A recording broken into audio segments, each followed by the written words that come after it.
period is the same people who instituted the central banking system in the colonial period. Okay, so they robbed the big mamas, like I said, bank, and they killed. And I mean, you know, if you look at the scripture in Proverbs 31 when it talks about the who can find a virtuous woman, I always like to use that scripture to talk about the fact that if you really read it, everything it says that the wife does, she's running stuff. I mean, she's getting up, she's taking care of she's buying the land, she's making sure everybody gets fed, and she's doing this, she's doing that, she's doing that. And he's down at the gate with the other brothers, you know, talking about what a good woman I got. But she's running stuff that, you know, not like she was being forced to, but she had more, if you wherewithal to run things, you know, than apparently the husband. So, like, let's go back to Kemet, because people love to go to Kemet because they think that's the only civilized culture we ever developed. But that was Johnny come lately. Atlantis was millions of years old when that was created. But the Pharaoh, everybody think the man was the Pharaoh. But the word is identifying the woman of the house as the light of the house. Can't no man be Pharaoh.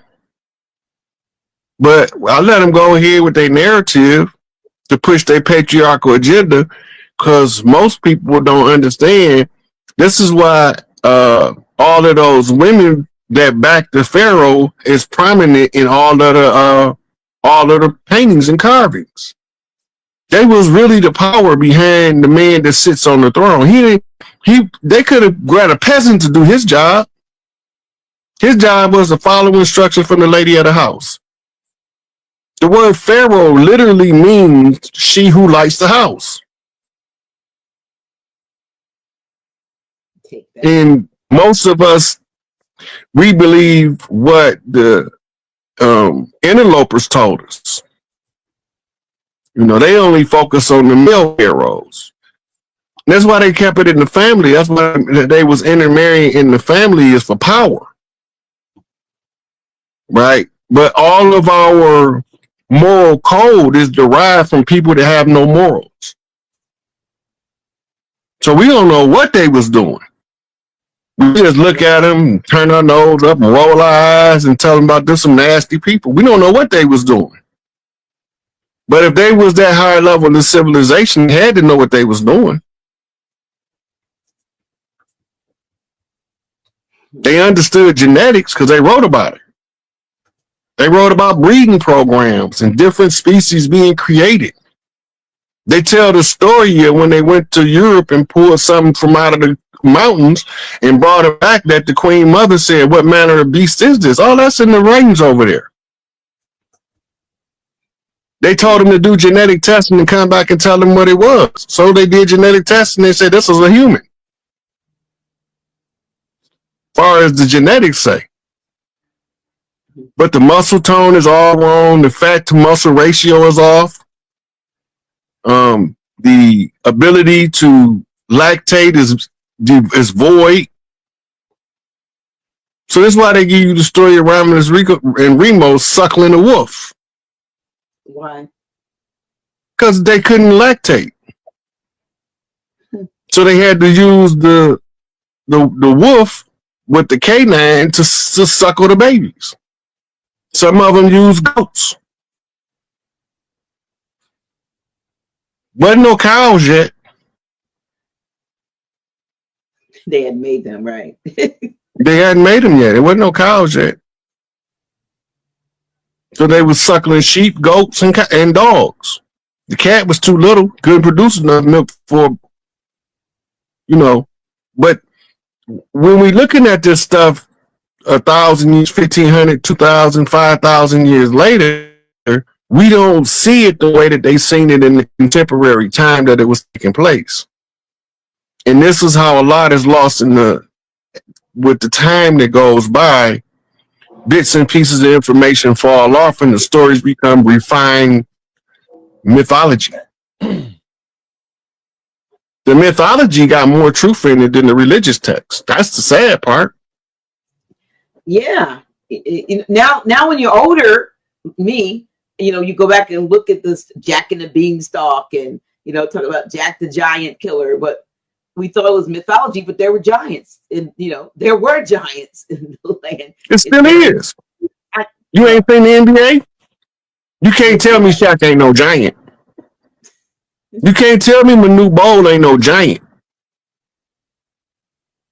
You can't tell me that Vlade Divac ain't no giant. Akeem Olajuwon, them giants. That was common in Mississippi culture, though, and that's why they tell you right now they got a whole bunch of giants they found out in the Southwest. We've been here. Some of us got giants in our bloodline. Yeah.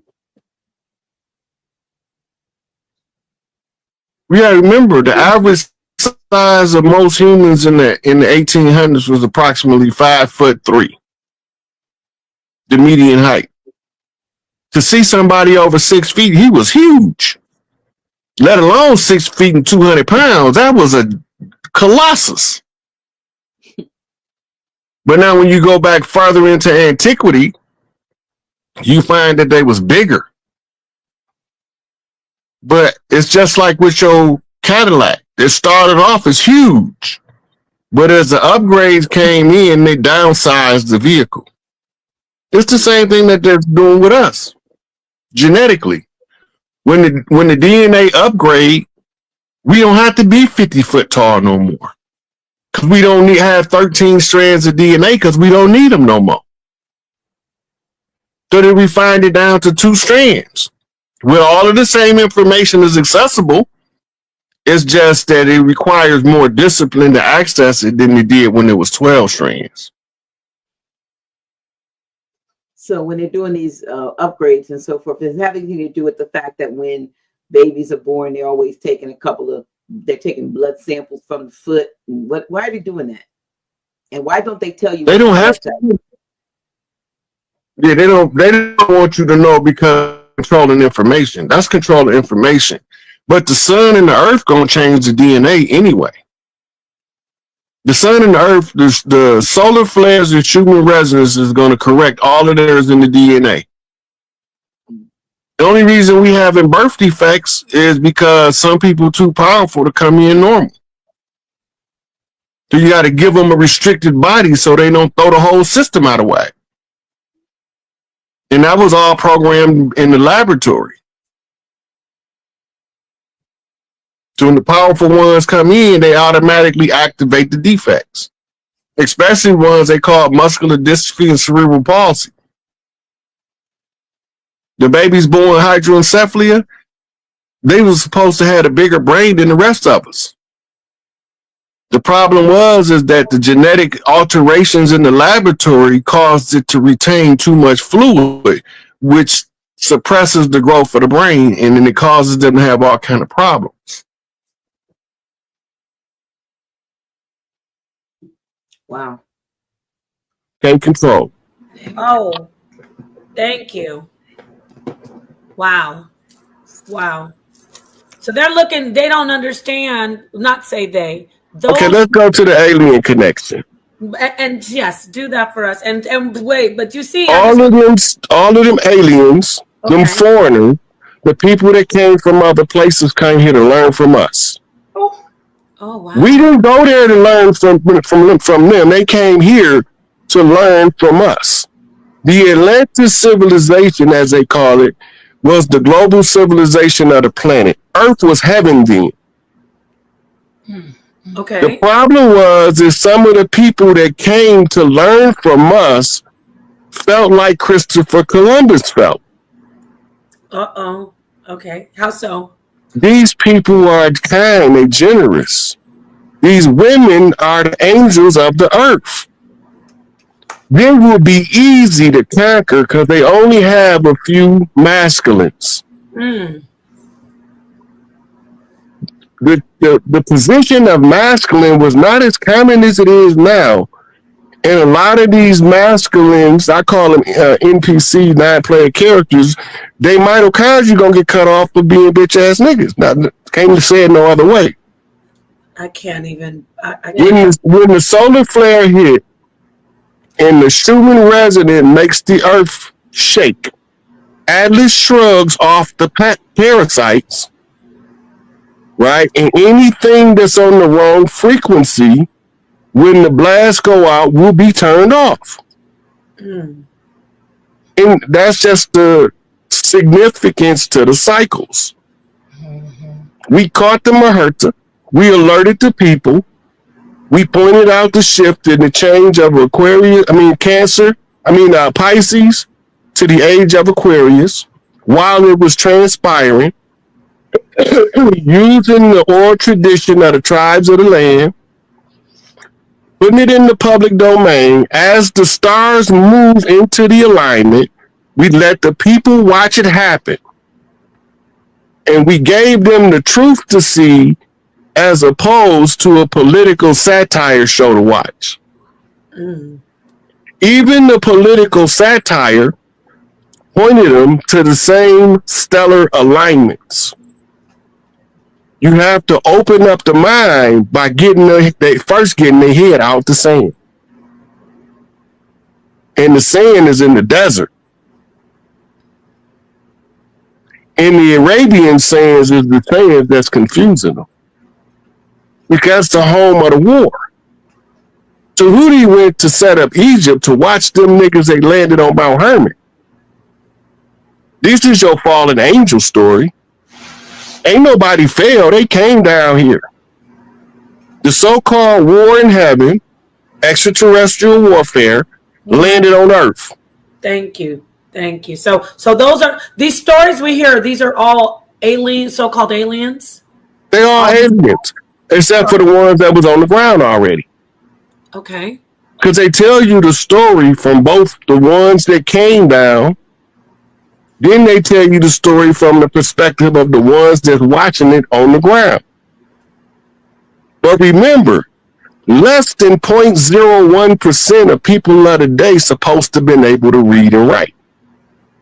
Right. Let that sink in for a minute. So who's telling the stories, and why are they telling the stories in the manner they're telling them, and what do that have to do with how we see our worldview today? It's playing a long game. The average person is only living for today. But the eternal ones watch the long game because they got nothing else to do. We did this before. This ain't our first rodeo, and this ain't our last dance. Thank you. Excuse me. Did they teach us writing, how to write and read? Because that's what some of the stories say about we was telepathic. We didn't need to write we knew how to read or transfer information, but we would have to put it on stuff. It was telepathic. All of us was on a telepathic mental network. Right. Speaking through the mind. But I believe that. I definitely am all. It was impossible to forget anything. And what about telekinesis, like psychokinesis? We was able to do all that. We still able to do it. We just don't know how to train the faculty. I know how to do it, but they make fun of me. So I stopped doing it on the internet. I stopped showing everybody. Listen. Once you learn how to use the psychic faculty, almost all of that stuff, like superhero powers you see in the cartoons, are exaggerations. Yes, sir. Dial it down and say, what would this look like in reality? Right? Storm can control the weather. That's not a fallacy. No. Because the woman is intimately connected with nature. That's why they didn't have a man controlling the weather. Wow. Thank you, Max. Thank you, everybody. Hit the like. This is a real honor. This is a real treat. This information is awesome. So, did you see have you ever seen the video? Mr. Hayes, Chief Hayes, Sakina, the brother who can call the space, the UFOs, he can call them with his mind. Have you seen that?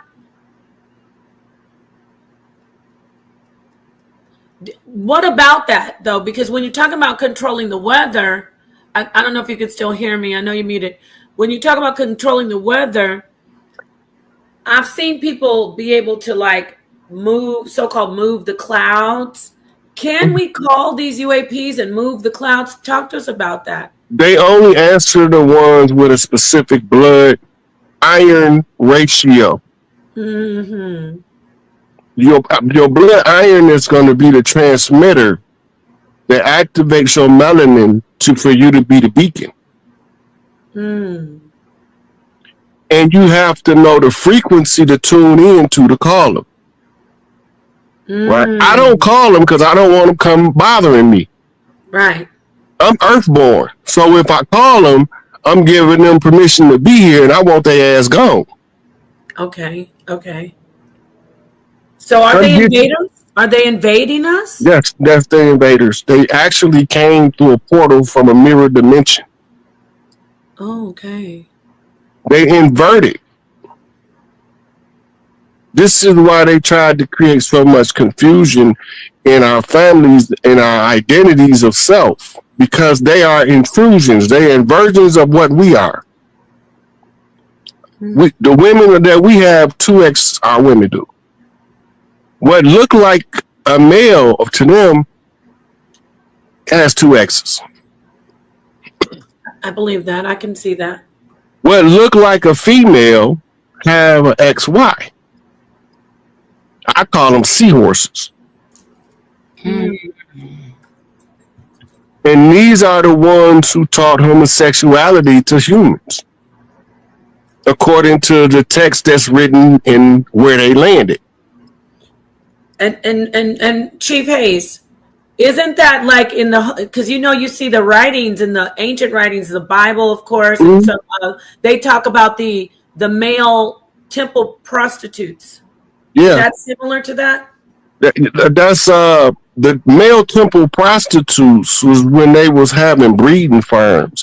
This is modern interpretation of something that was going on in the ancient time. When you say that they were male temple prostitutes, they were studs. Oh, okay. Oh, I see what you're saying. I'm gonna rent you this stud because this is my slave. Interesting. They show us the same stuff when they tell us about this fake narrative slave story in the plantations with family farms. We live together anyway in family groups. They call them tribes. But if the tribe was already on the land, you have to figure out a way to disassociate him from his heritable birthright of property through the motherland. All this stuff is manipulation. You can trace it all the way back to Mount Hermon. To Mount where? Mount Hermon. Mount They Hermon? call it Mount Sinai, Mount Zion, the Holy Mountain. I got you. Mountain of the Fallen Ones. This is where they landed at. That wasn't a mountain, it was a launch pad. I want to say thank you, Sasusu. They went rogue and decided to go into business for themselves. That's what the whole story is. Simyaza and all that. Simyaza, yeah. Book of Enoch. Yeah. Because they decided to go into business because they wanted to conquer Earth, because under the galactic law, military conquest is permissible. Okay, wow. It's a free will universe, but you can be conquered and your universe can be changed depending on what God you fall under. So they want Earth to go from a free will society to a restricted will society. This is what all of your reckless laws are about. We didn't need no laws. We didn't need no prisons. All of a sudden, we need laws and prisons now because somebody called a Moor, came over here and told us we from Africa and we got to give y'all these laws and y'all got to respect these pale faces because we don't want you to know we doing it. That we responsible because we the black hand, the hidden hand, the unseen hand. We just pushing out chess pieces. Excuse me, I'm sorry. Thank you. Were there, for the record, from your perspective, because I haven't heard your perspective on slavery, was there no slave trade? It wasn't. It was prisoners of war. Okay. The auctions was actually ransom parties that they used to have. It wasn't auctioning. That's the after. That's the after the effect. What they call it, the after story. That's not the story of the time. That's the story they tell when they need to recondition history so they can make the people from the land feel like they came from somewhere else so that they can claim the land from under their feet. Jacobite, supplanter, underminer. You can't undermine somebody that got firmly established roots. Okay, so they were being ransomed. Yeah. Okay. Now so it's a book that talk about it called Moors and Masonry. Talk about the ransoming of because they only they had to keep the chiefs under control to control the tribes. We was prisoners of war on family farms. Those was not plantations. Okay, so we were working as prisoners of war. Who were we warring with? I know we know the surface, but I mean, from your teachings, for what you know, who are the people we were warring with? We were warring with conquistadors of the southeast. We were warring with some people called gentry in the northeast. Those are your so-called English Britons. Mm-hmm. And we were fighting with Huguenots in the Louisiana territory. In the Mexican territory, we was also fighting the Spaniards. The Spaniards also sacked us on the West Coast, where the Califia Castle used to be, which was a women's resort for training women in personal matters and matters of combat and matters of the keeping of the house. It was like a resort training center. They told you it was an island for some lady named Wonder Woman they called Diana, who lived on this island. This the Califia story that they have to keep it in the mind so it can wake the people up at the right time. All you got to do is put the pieces together. Wow. So they bombed her castle, which they built a military outpost on, and later turned it into a prison and called it Alcatraz. Okay, yes, I've been to Alcatraz. Before it was Alcatraz, it looked exactly like the replica that's called the Disney Castle. That's what used to sit on the island. When you used to look across the bay, you used to see that big old castle. It was huge. But they bombed it endlessly with the Spanish Armada that came around South America and fought the wars against the Califia queens. But they told us it was a fictional story. Wow. Oh. Look at that. I'm listening. I just have to turn off my camera, but I'm listening. See. So all of this stuff, they was telling us our own stories and laughing in our face because we didn't know the story they was telling was related to us. We didn't know that the Disney Castle was a replica of the Califia Castle, but certain women that looked at that castle kept saying, why do that look so familiar to me? Because in past lives, she used to live there or work there or get trained there before she went back home and took over her family duties. Right? It's the same thing with how they take all of the holidays that we used to celebrate, call them pagan when we did them, and then they rebrand them to capitalize on them under the capitalistic system. So they using the ceremonial ritual days we already had, rebrand them and sell them back to us as a holiday. But they was already part of rituals we was doing long before they ever existed. That's right. Did they tell us if we do it and we follow it the way our ancestors tell it, that's evil? Why is my ancestors more evil than your people in that book?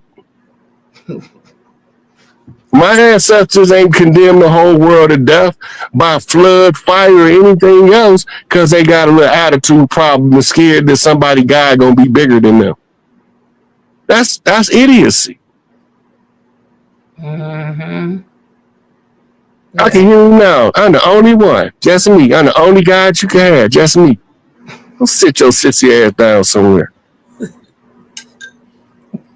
That catch you worshiping no other gods. Just me. I'm the only one. Slap that nigga in his mouth.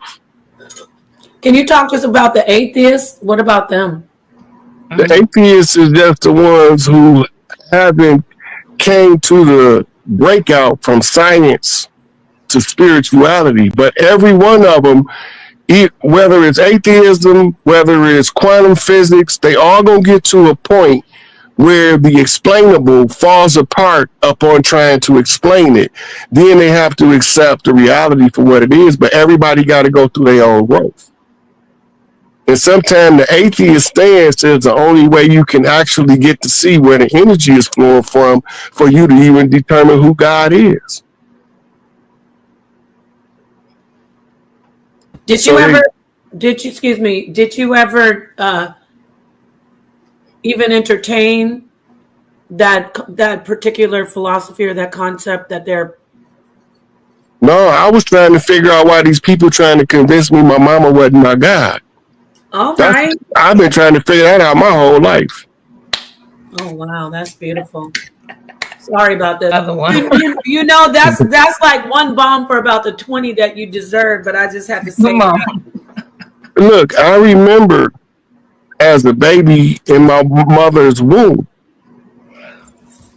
And wait, Chief Hayes, not to interrupt you, but I want you see, people they laugh at that, but you're not the only person who has mentioned it's actually more common than people think. Yeah. But social pressure make people suppress the memory, and it becomes a trauma now. It's no longer part of who you are as a empowerment. It's part of your traumatic experience to accept the reality. You can remember being in the room, but scared of the ridicule of being ridiculed for remembering. Teach. Thank you. Yeah, it's deliberately burying part of yourself. I interrupted in order to fit in. You remember your mother's womb. Can you tell us what you remember being I remember swimming in that mug. I remember the change in the temperature when I pissed in the womb. I remember a whole lot of stuff. I remember her telling my daddy, that boy in there flipping around like a monkey, and I was doing backflips off the side of her uterus. I remember it all. That's beautiful. I believe you because I'm actually a doula. I'm a doula, and I also work as a midwife unofficially because people be coming for me like, where's your this, where's your that? But a lot of people have talked about this. Look, I remember my mama telling my daddy, talk to the baby. He said, that little motherfucker can't hear me. See to your daddy now, how's he feel? Well, look, that's just Pops being himself, right? And by me knowing him, it's funny to me. But because that's how you talk. He ain't he don't mean nothing. No, he didn't. You know what I'm saying? But some people would take it offensive because they got these fragile egos talking about they alphas. Okay. But they all doing beta shit. Oh. Since you're on that, what's this phenomenon? People might say, oh, it's always like this. No, but I don't think so because, I've been around for a while. What is this phenomenon of men and women in loving relationships, marriages, just unaliving each other over nothing? What is going on? Is it a frequency? It's actually taught, right? It's part of something called uncivil civil war. The goal is done through social engineering and the society disregarding what the purpose of relationships is to attach fantasies to relationships. So you mislead the people about the purpose of the relationship, what the roles of the players in the relationship. So when the malfunction happened, you justify both parties for being the broken party in the destruction of each other. So the woman that shoots her husband because he was abusive becomes celebrated. Right? The abusive husband who eventually kills his wife also becomes villainized by celebrating. They're celebrating him, but they're celebrating him as the villain. Long as they keep the same amount of out front in the celebration, the people can still feed the energy. It's about miseducation on purpose.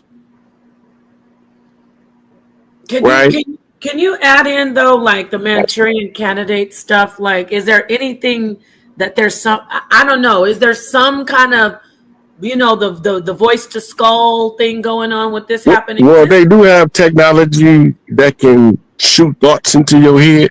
Right. Right. That's all copyrighted technology that anybody that Google it, it's that easy to find. That's like, that ain't even no secret no more. Let me ask you a question. Mm-hmm. Now I'll be watching this on Netflix a lot, but they have this technology on Netflix. I don't know if it's real or is it out yet, but you know how they have those ear pod things that you put in your ear? Okay, so they have these things that they put on your temple, right? And so they playing games with them. And I've seen a couple of shows. The show is called, I know exactly what you're talking about. Right? The show is called Black Mirror, but it's a few other shows, right? And they putting these things on their temples, and they doing insurance policies, and they put them on their temple, and they make them smell beer, and then they can see everything that happened without them even telling. They just ask them a few questions, and the next thing you know, they saw everything that happened. So you can't even lie on the insurance frauds, right? And things of that. And it's for the memory. And they playing video games, and now the video games, instead of literally your eyes roll back in your head. People are writing books now with this kind of stuff. This is the new technology with this little temple piece. Right, and they going into other dimensions and all kind of stuff with just this little thing. It's not in your ear no more. It's on your temple. Yeah. You know? Now let me tell you a secret. Okay. That's old technology. The greatest and coolest piece of technology you ever gonna find is called the human body. It's the tech of the gods. They just coming with some man tech. The technology of mortals, but they still can't match the technology of the gods. The highest technology produced in the 3D by the gods is the human body, and they still trying to control it, where we gave the human the ability to control it without none of them devices. So now, while they're trying to figure out how to get control of the device, the human body, the gods already gave the human control of the body and the mind. Right, but now they're trying to have a mind to replace. Right, because they're trying to hijack you and keep you as a slave. That's that Matrix plug you in the back of the head situation. Because once they get people comfortable using it, they gonna forget they in 3D anyway. It's mass disassociation. Wow. So it's turning the higher mind off, so it won't participate with the body. So they can control it as a computer program instead of it being controlled as a computer for the gods called a body. Your emotions, your navigation system, right? And once you know how to read your navigation system, all of their technology pales in comparison to what you can do with your own mind. You can deconstruct their technology with your mind just by looking at it. And they're trying to figure out how to live forever, how the human body does that. Can you speak to us a little bit more? The human body was never designed to deteriorate. That's programmable. Oh, wow. Okay. We got something called the human aging hormone. It's a lady to show you how it works named Cynthia Kingman. She's a PhD out of the UCLA Berkeley gerontology program. The human body was designed to live eternally, but we get tired of these things. We want to look different. I want a body this year, this lifetime, where I can lift a lot of weight. But the next body, I don't want one of them big, but I want one that I can run far distances. Jumping avatars is all we call it. Wow. Like super soldiers? Yeah. Look, every time we jump avatars, we write a book of life. Oh, wow. Okay. So when we get in the avatar, how well can you live your book of life? Right? This ain't nobody here by accident. Ain't nobody here by chance. No. It's only those who choose to wake up and those who fight it the hardest. You know, like some people don't like to get out the bed. Oh, yeah. When you try to wake them up, they be ready to fight. Look, in prison, we had a rule. Don't wake nobody up because you don't know what they're going to do when they wake up. Oh, wow. Wow. And if you got to wake your bunkie up, you're supposed to step outside the cell. Okay. So when you say the avatars, we're back to what we're talking about. These avatars. You heard of the string theory with Michio Kaku? Like he says, there's infinite dimensions and different realms. Yeah, that's what the show Sliders is about. Okay, so that is something that's actually parallel dimensions. You can see parallel dimensions sometimes if your third eye is open. But the wavelength of a parallel universe right next to you is the outside of your light spectrum, so you can't see it. It's still there. It's still visible, but it's not visible in the light spectrum you're looking in. You have to learn how to shift your consciousness in order to see the neighboring timeline. Because the consciousness wavelength you own is designed to see the consciousness in this one timeline. But the mind has the ability, they call it being psychic, clairvoyant, to look down many different timelines to find the answer to the trajectory of the timeline you own. They call that giving you a prophecy. Right. It's timelines. Like Interstellar. Yeah. And you learn how to navigate your timeline by your mama teaching you how to navigate life. If she don't teach you correctly, you're going to make all the mistakes in the world till you figure it out. But if she teach you correctly, you might make a couple mistakes. They might be big as hell because you're not going to make no little ones. Right. See, so, but we always take whatever mama give us is the foundation that we build our life on. Most of us don't understand that, good or bad. And some of us came down here to be treated like shit until we get our shit together. Did they choose that? It's in your book of life. Right. You can't experience a reality that you didn't agree to experience. It won't exist. Right. So we write these books of lies, then we weave them together so we can have company while we live in it. But we all come from one central consciousness. Yeah. We just travel different wavelengths to get here. And what you call I don't know if I missed you saying this before or even tonight.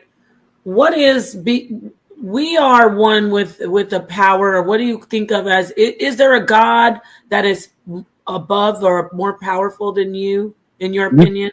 In the universal mind, all things exist. Right. We are just a laptop. Our short-term memory is a RAM. Our long-term memory is a hard drive. Our infinite memory is the cloud. The universal consciousness. Yes. We all have access to it, but most of us too lazy to do what's required to access it because of the amount of focus and concentration through training yourself to do it. They come into it. We would rather try to live by somebody else's standard than make our own way. So we let other people tell us how to live our book of life instead of living the book of life that we wrote when we came. But that's also part of the conversation of, is it free will or is it predestination? Because the predestination part comes by you haphazardly following your book of life, because you're still going to get to the final chapter. Mm. You're just going to do it haphazardly. But the one who chooses and applies his willpower is a straight and progressive growth. You got to start from somewhere, though.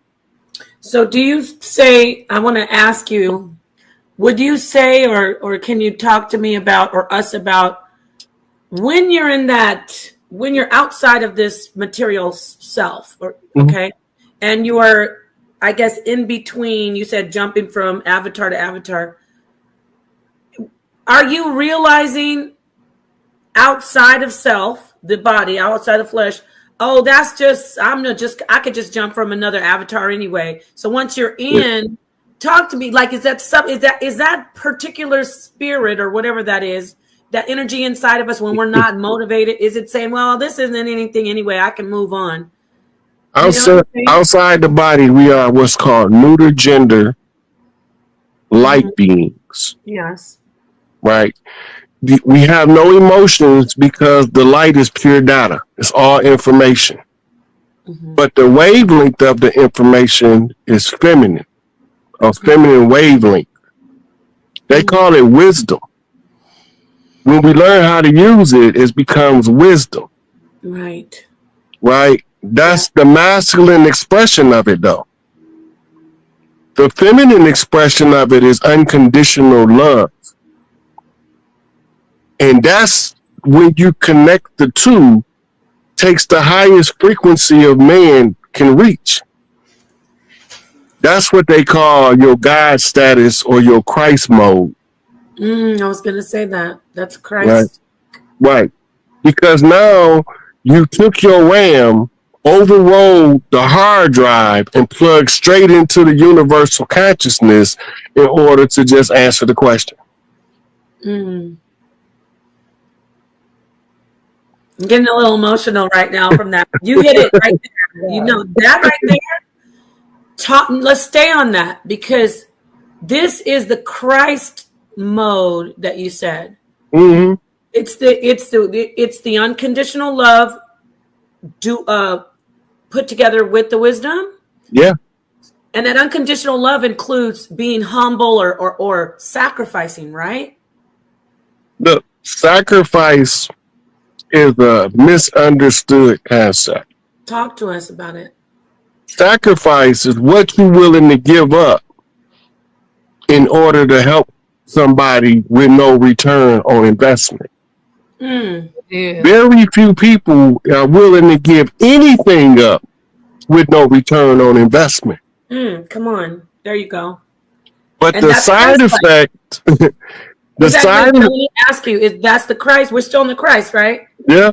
Okay, go on, because you're feeding everybody, but this is what I'm getting the chills. So you got to get to that level, right? This understanding that a sacrifice is to be able to not always look for something when you do something good. You do it because it's who you is. You don't do it because somebody watching. Come on. This is my next photo op. You do it because that's who you are. And the side effect of that is you open up the channels of reciprocity. Right? Now, the reciprocity, even when you're not looking for it, brings you the gift. And then you kicks in something called gratitude. Because you didn't have to pay me for it because I didn't ask you for nothing. Now, the frequency of the being is rising, but we don't have that understanding because we stuck on the money and the power. Come on. Instead of seeking the money and the power, seek your highest self. Your best expression of who you are is your higher self. Yes. If somebody asks you a question and you don't know the answer, ask yourself why. Why you don't know the answer? It is going to make you say, well, let me go find an answer. This is beautiful. And after you go through life of people asking you questions that you don't know the answer to, and you go seek the people who had the answer in order to understand the answer. That's called looking at it in stages and degrees. You're building yourself up, using other people's curiosity as fuel for your growth. When you get to a certain level and you see stuff that other people didn't see because they was asking you and you didn't have the answer. But now that you done went to find all of the answers that they was asking you, put it all together. When you put it all together, you give it back to the people.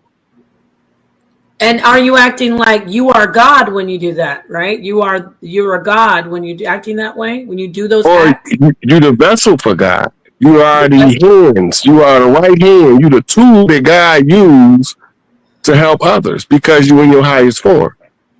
I love it. One of the biggest misconceptions is being misused. People will be like, oh, they was using me. Be thankful that you was useful. Oh, wow. What about the ones who want to use you up? That's misusing you. Okay. They using, if you use somebody out of context or purpose, that's misusing them. Yes. But if they're useful and they willing to be useful, use them. But respect what you use because you might need it again. That part. Because it was useful. And what if it's because there's reciprocity going on, right? Yes. Yeah. Oh, wow. That's awesome. But if you offended for somebody using you, then you mad because you was useful. You gonna try to be useless. Oh, wow. That's good. I like that. Yeah. You should be glad that you're useful. Yeah. But just because you agreed to let somebody use you, you shouldn't feel no way about it. Because you should know where to draw the line. You ain't got to be a doormat. That thing that I will not do, I will not do. And I don't care how many times you ask me, my answer's still going to be no. Oh, wait, please, Chief Hayes. No is a superpower. Chief Hayes, I say this and I want you to talk to us about submission. I'm an advocate for submission, but then people misunderstand. I tell the ladies, the sisters, I say, you're not a toilet, you're not a doormat, and you're not a buffet. Because it's not going to be a buffet, it's going to be a smorgasbord, right? You bring something, a potluck. So talk to us about submission. Does submission mean, really, I want you to talk to the other brothers. Look, submission to be a doormat? I don't want no woman that's a doormat. I want my woman to be able to say, no, that don't make sense. Because if we do it that way, this is what's going to happen. Sakina, you heard that? Her sitting down because I told her to do it, talking about, yep, and we ride off a cliff. Because I thought I knew the map. And she got the map in her hand. Oh, my God. Listen, that's teamwork make the dream work. Talk. Don't misunderstand submission, meaning I agree with your plan. I'm going to follow the instructions that's going to help you to capitalize on the plan. The problem is, don't nobody got no damn plan and want somebody to bow down to their orders. Okay. And strong-willed people is going to rebel. That's nature. You can't take it out of nature. And a lot of women, after they've been through so much, become so strong-willed. They don't want to hear that bullshit. Excuse my language. Wow. They don't want to hear it. Tell me the plan. I don't care how much money you got. Tell me the plan. Where we gonna win at? Because she's there to be there with him as one. If she sees it, she wants to be able to say, I think I know a better way, right? It's not putting them down.